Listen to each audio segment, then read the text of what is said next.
किसानों से खरीदे ना।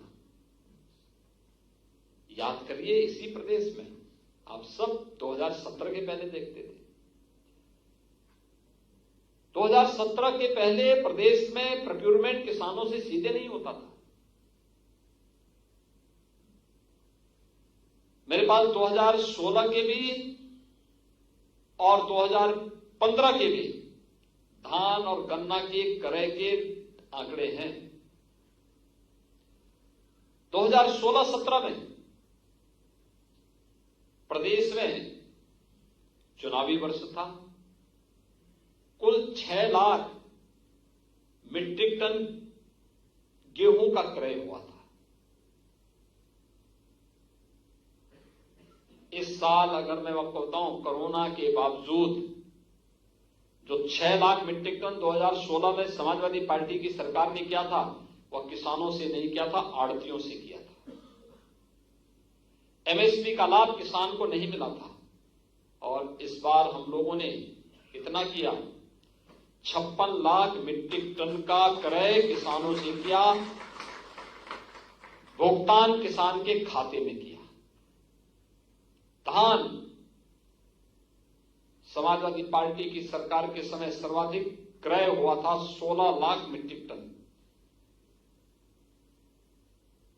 वह भी किसान के साथ सीधे नहीं, आड़तियों के माध्यम से हुआ। और अगर मैं विगत वर्ष के धान क्रय के डाटा आपको दूं तो 16 की तुलना में हम लोगों ने धान का क्रय किया 66 लाख मीट्रिक टन विगत वर्ष, एक वर्ष में।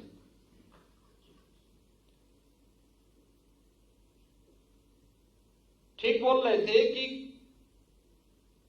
गन्ना किसानों का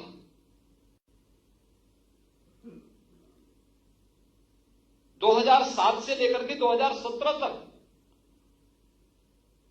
कुल गन्ना मूल्य का भुगतान हुआ 95,000 करोड़ रुपए का। हम 2017 में जब आए तो मैंने राणा जी को इसी बात के लिए कहा, मैंने कहा राणा जी 2010 से गन्ना मूल्य का भुगतान नहीं हो पाया है, हम इसको कैसे तेज कर सकते हैं? उन्होंने कहा कि नहीं, मैं इसकी बैठक ले रहा हूं, बैठक लेने के बाद फिर हम इसको प्रयास करेंगे कि इन सभी को हम तेजी के साथ संपन्न कर दें। आप सोचिए, 10, 11, 12, 13, 14, 15, 16, 17, 8 वर्ष का गन्ना मूल्य का बकाया था।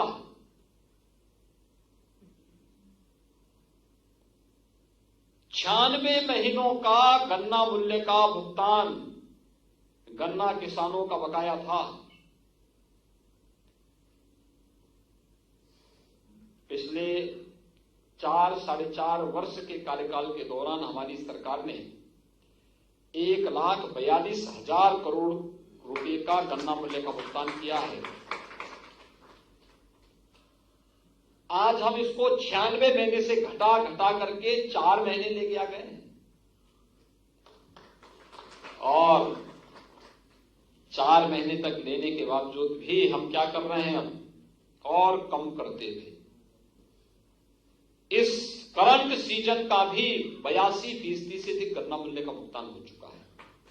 जो बाकी बचा है, हमारा प्रयास है नया सीजन शुरू होने के पहले ये गन्ना मूल्य का भुगतान अनिवार्य रूप से। हम लोगों को समझना चाहिए इसके बारे में।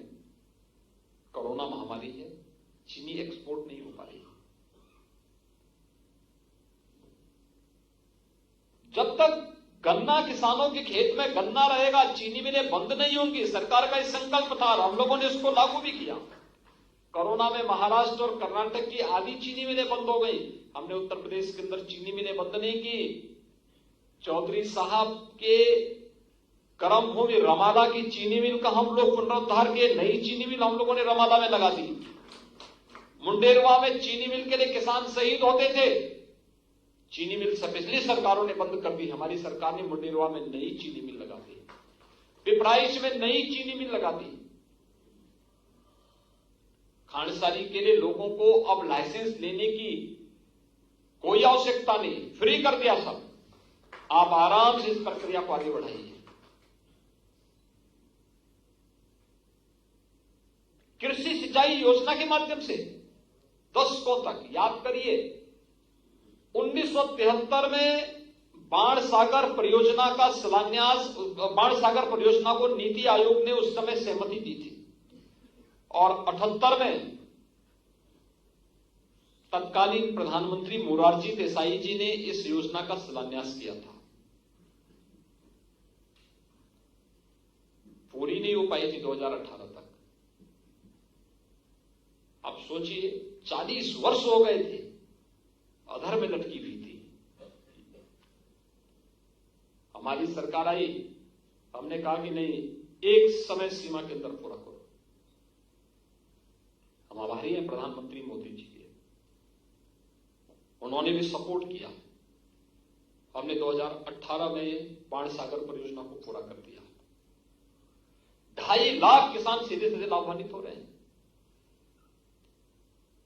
अर्जुन सहायक परियोजना, बंडई परियोजना, सरयू नहर राष्ट्रीय परियोजना, मध्य गंगा परियोजना, इन सभी का युद्ध स्तर पर कार्य चल रहा है।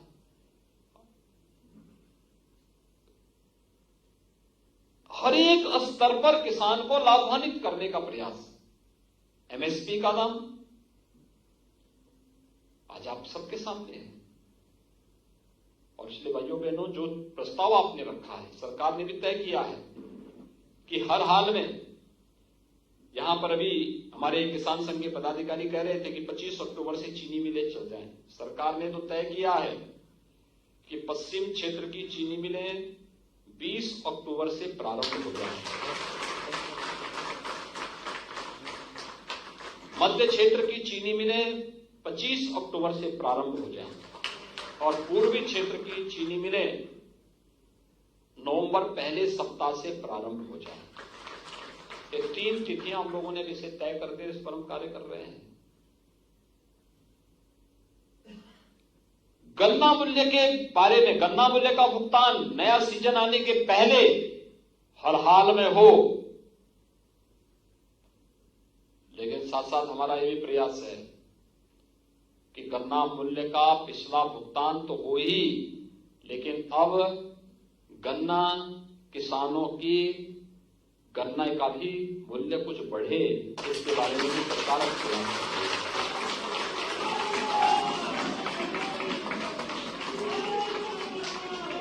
और मैं आप सब किसान भाइयों से कहूंगा, एक बार हम लोगों को सभी इससे जुड़े हुए जितने भी स्टेक होल्डर्स हैं, इनके साथ थोड़ा बातचीत करने दीजिए।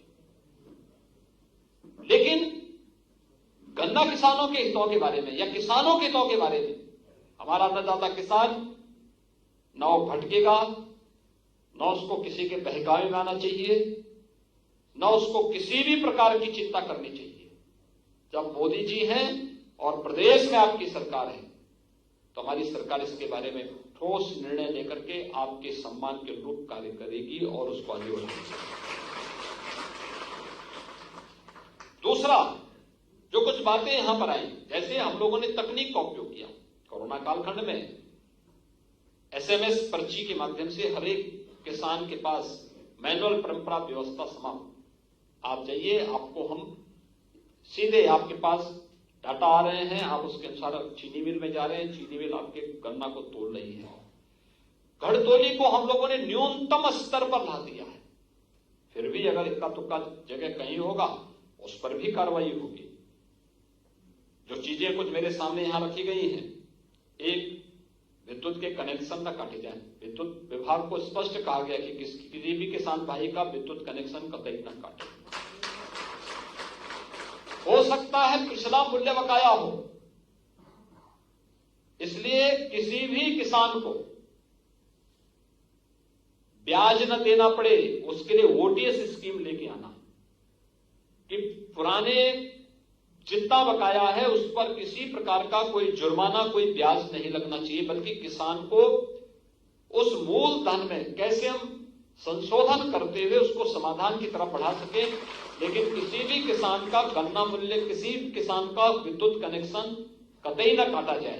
एक दूसरा, सरकार इस पर भी विचार करेगी और इस पर निर्णय लेगी कि फसल अवशेष जलाने के दौरान किसानों पर दर्ज जो मुकदमे हैं उन मुकदमों को समाप्त करने और उन पर जो आर्थिक दंड लगाया गया है इसको समाप्त करने के लिए भी सरकार अपनी कार्रवाई को आगे बढ़ाएगी, जिससे किसी भी किसान भाई को कहीं भी परेशानी न होनी पड़े। भाइयों बहनों, प्रधानमंत्री किसान सम्मान निधि किसान को विपत्ति के समय सहायता का एक माध्यम है। हमारी पहचान हमारा परिश्रम है। जब किसान अपना पसीना बहाता है तब उसके खेत से फसलें लहलहाती हुई दिखाई देती है, जो देश के प्रत्येक